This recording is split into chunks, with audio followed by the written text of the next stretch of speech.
અવસર પ્રાપ્ત થયો।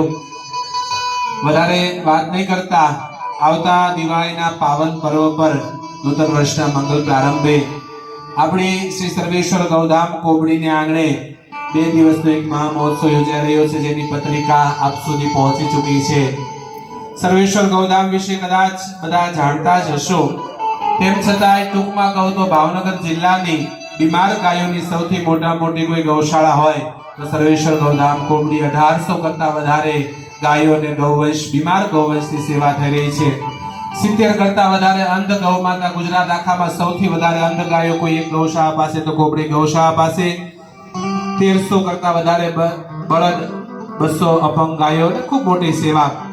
આપણે આંગણે સનાતન ધર્મની રક્ષા માટે હિન્દુ ધર્મની પરંપરા ટકી રહે, આપણા યુવાનો બાળકો આપણી સનાતન પરંપરા હારે ટકી રહે એટલા માટે થઈ દ્વિદિવસીય એક મહામહોત્સવ યોજાઈ રહ્યો છે, જેમાં ભાઈ બીજના દિવસે ધર્મ સભા યોજાઈ રહી છે, જેમાં આખા ગુજરાતના અનેક સંતો મહંતો શ્રી મહંતો પધારી રહ્યા છે।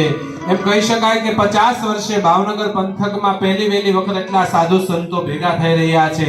ભાઈ બીજની બપોર પછી ધર્મ સભાનું આયોજન અને ત્રીજના દિવસે એટલે તારીખ 4/11/2024 ગૌ ગોષ્ઠી કાર્યક્રમ, જેમાં અનેક સમાજ શ્રેષ્ઠીઓ, ઉદ્યોગપતિઓ, ગૌરક્ષકો, ગૌ સેવકો, ગૌ ભક્તો અને સર્વના અધ્યક્ષ સ્થાને મુખ્યમંત્રી સીએમ પધારી રહ્યા છે। આનંદ અને ગર્વની વાત એ કહી શકાય છે કે ન ભૂતો ન ભવિષ્યથી આજ સુધી ક્યારેય થયું નથી ને આજ પછીની ક્યારેય ખબર નથી, એવું એક આયોજન ગૌશાળાના આંગણે ત્રીજના દિવસે થઈ રહ્યું છે। મહારાજા કૃષ્ણકુમારસિંહજીની આ પાવન ધરાને આંગણે આ ઇતિહાસ રચાવા જઈ રહ્યો છે, જેમાં ત્રીજના દિવસે એક જગ્યાએ, એક સ્થળ, એક સમયે ભાવનગર, ઘોઘા, તળાજા અને શિહોર 4 તાલુકાના 151 ગામનો એક સાથે ગામ ધુમાડો આપણે બંધ કરવા જઈ રહ્યા છે, જે ભાવનગર તો નહીં પણ ગુજરાતના ઇતિહાસમાં પહેલી વખત થવા જઈ રહ્યું છે।